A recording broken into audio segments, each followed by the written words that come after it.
Was St. Lucia robbed of its future Prime Minister? Believe it or not, it's been 5 years since the world was plunged into mourning over the senseless unaliving of Botham Jean. But as inconceivable and vexatious as his murder was, let's instead focus on his incredible life. My name is Devonne Adanna, and I have been gifted the talent of storytelling. If you want to hear tales of Caribbean courage, meet the heroes and heroines of the Caribbean diaspora, and be exposed to Caribbean wisdom through our many proverbs and sayings, then let me welcome you to the Devonne Adanna experience. Like this video and subscribe to this channel to get more Caribbean storytelling content just like this. Botham was born on September 29, 1991 in Castries, St. Lucia. He was the second in a family of 3 children. Bo, as he was affectionately called, was the first son of Bertram Jean, a store supervisor at the island's water and sewage company, and his wife Alison Jean, a former permanent secretary in the country's Ministry of Education. Now I had to tell you about how Botham get his name. Bo Daddy is a big West Indies cricket fan.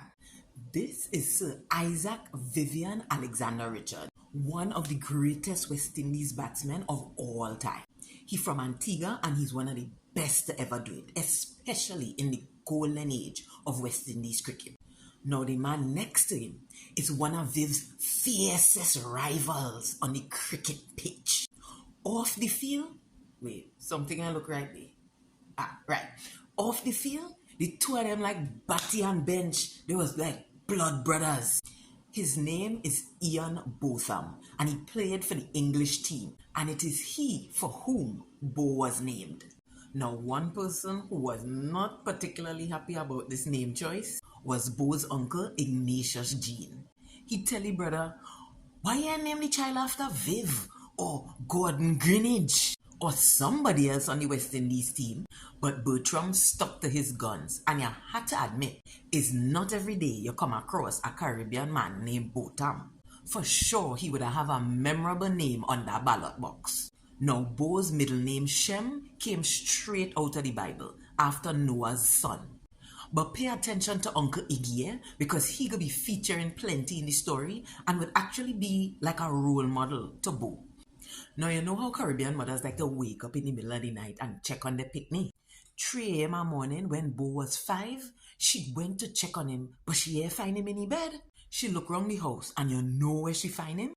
On a stool, over the stove in the kitchen. He with the liquor self, egg in hand, go look to tell the woman that he making an omelette. You see, earlier the day, Uncle Iggy did give Bo a omelette 101 lesson. So naturally, Bo was eager to test out the newly acquired skill. Bo tell his mother, I was hungry and I didn't want to disturb you. The boy was a self-starter man, a powerful trait to have if you're going to be Prime Minister. Bo attended the Carmen Reen Memorial Primary School right there on Sans Souci. And like a true son of the Slough soil, he passed common entrance and entered the very prestigious St. Mary's College in VG. Following in his uncle Iggy's footsteps, while at St. Mary's, he's put into Presentation House, the house represented by the color purple. He was so proud to be in the same house that his uncle was in before him. And as an old boy Samarian, Bo was in very esteemed company. You see, St. Mary's is the only St. Lucian school to produce not 1 but 2 Nobel laureates, Sir Arthur Lewis and Honorable Sir Derek Walcott. Even the current and 12th Prime Minister of St. Lucia, Honorable Philip Pierre, is also a St. Mary's boy. Yes, St. Mary's has she things. And as Prime Minister, you often have to travel the road that great men have trod. Bo was certainly on the path to walking where the greats had already walked. At Bo's graduation, he was announced as the winner of the highly coveted Spirit of St. Mary's Award. It is given to one student who embodies the principles and values of St. Mary's Schools, as well as the student who forges strong bonds between the students and faculty. Such was Bo's commitment to education and people. So again, real prime ministerial. After school, Bo studies accountancy at Sir Arthur Lewis Community College before enrolling in Harding University in CSE, Arkansas. Well, if he was well-loved in St. Lucia, Bo went Arkansas and bowled them people over. All puns intended. He even led many delegations from the school to St. Lucia on school breaks.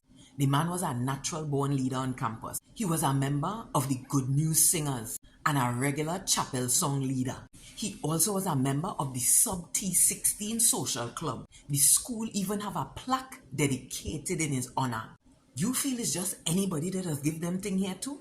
You know how well liked you had to be on an American campus to get this? They say from the first time Bo stepped on the campus, he fit in like he was there long time. Botham's bright smile was an encouragement to the entire Harding community. Once Bo was finished at Harding, it was on to PricewaterhouseCoopers to pursue his finance career. Bo had interviewed with PwC while he was at university, and from that first interview, they wanted him bad.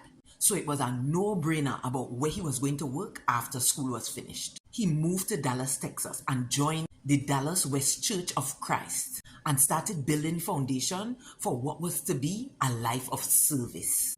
One of Bo's friends said, which I think is real telling of his prime ministerial trajectory, that he was the most extroverted accountant you could ever meet. And if friends were the people you chose, then in a room full of people, Bo would choose everybody. And I need you to pay attention to Bo's definition of success. It does sound like nothing you would ever hear from somebody his age. Hey, I want to bring you more stories of Caribbean courage, but in order to do that, I need to know where you're from. So comment your country or your flag and look out for a story of Caribbean courage from your island real soon. And you might as well like the video, subscribe to the channel, and share this with a Caribbean person you know. Now, back to his story. Bo said, when you get to where you want in life, our duty, our responsibility is to deliver a message. And that message is our purpose. You are successful when you help others. Not just when you are most able, but at any time. Powerful, eh? Well, by now you realize Bo did love a suit. And if it's one thing you had to wear every day as a prime minister, is a suit. They say when you see Bo getting ready to go to church or to go to work, was a ritual the man had to go through, He couldn't leave home just so. He ain't know who he gonna meet. And if it's one thing about Caribbean people, when we leave the house, we must look presentable. And of course, Bo loved his country. His smile was as big as St. Lucia. And he did love St. Lucian food too. In fact, on one of his last visits home, Bo got a chance to chat with his uncle Iggy over his world-famous pork stew, which was Bo's favorite dish. And it is then that Bo revealed to his uncle that he wanted to return to St. Lucia soon and get into politics. That one day he even hoped to become prime minister. Now, Uncle Iggy wasn't exactly enthused. He encouraged his nephew to work on self-development and put politics on the back burner. You see, Uncle Iggy had pursued a life of politics himself. He had been a representative of the Castries North constituency under the St. Lucia Labour Party government. He was also a former Minister of Agriculture and knew far too well the pitfalls and challenges that a life in politics in the Caribbean could manifest. But Bo had already caught the politics bug. I mean, the man's favorite color was red, which was the color of his chosen political party. Since Bo's passing, so much has happened and been achieved. The woman who murdered him is now 4 years into a 10-year sentence. She'll be eligible for parole in 2024. Bo's family created the Botham Jean Foundation, whose unwavering commitment to seeing Bo's life and legacy has brought about the passing of Bo's Law in 2021. It is a law requiring police officers in Texas to keep their body cams on throughout an entire active investigation. The foundation has also successfully lobbied for a formal section of South Lamar Street in Dallas, Texas to be renamed, Botham Jean Boulevard.